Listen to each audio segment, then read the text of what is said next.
Welcome to another David Bellamy Blooming Marvellous Pledge for Nature for You. Now, this month, I want to take a look at what is definitely our most challenging challenge. That's the Rewilding Challenge, which asks parks to let nature take a lead. Rewilding has really caught the public's imagination, thanks in no small part to Isabella Tree's inspiring book Wilding, which tells the story of how the Connect estate has been transformed into a wildlife haven. But what does rewilding mean for parks? At its heart, it's about restoring ecosystems to as natural a state as possible and letting nature take the lead.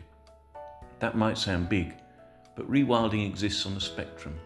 It can mean dramatic landscape changes, or simply making things a little bit wilder, like joining in with the No Mow Maid project, or leaving falling branches and scrub for wildlife to thrive.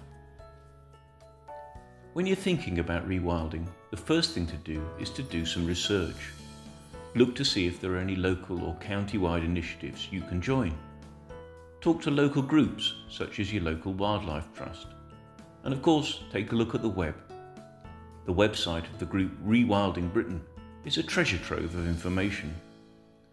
All of this will give you a feel for what rewilding is all about and what's appropriate or possible on your patch. The next step is to choose the area you're going to rewild. It could be a meadow, a woodland edge, a stream bank, or simply the corner of a field. Take photos of the area and, if possible, do a wildlife survey to see what is already there.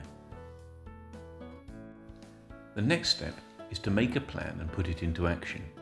You'll have to think about how you're going to set aside your patch and protect it from disruption. You'll also have to think about the steps you're going to take to let nature take a lead. Draw on your research, but you'll probably be cutting back on mowing, leaving wild patches to grow longer, and working with nature to create new habitats, such as ponds and wetland scrapes. You might even introduce animals to help the process of natural regeneration move along. Rewilding is a great way to help nature, but it's also good for business too. Guests increasingly want eco-friendly destinations, and rewilding gives you a fantastic story to tell. It can cut costs by reducing mowing and chemical use, while creating magical spaces buzzing with life. And it offers guests a chance to connect with nature in ways they'll remember and share. Well, I hope that's given you a feel for the scope of the Rewilding Challenge, and perhaps some ideas and inspiration for how you might put it in place. Why not make 2026 the year that you start rewilding?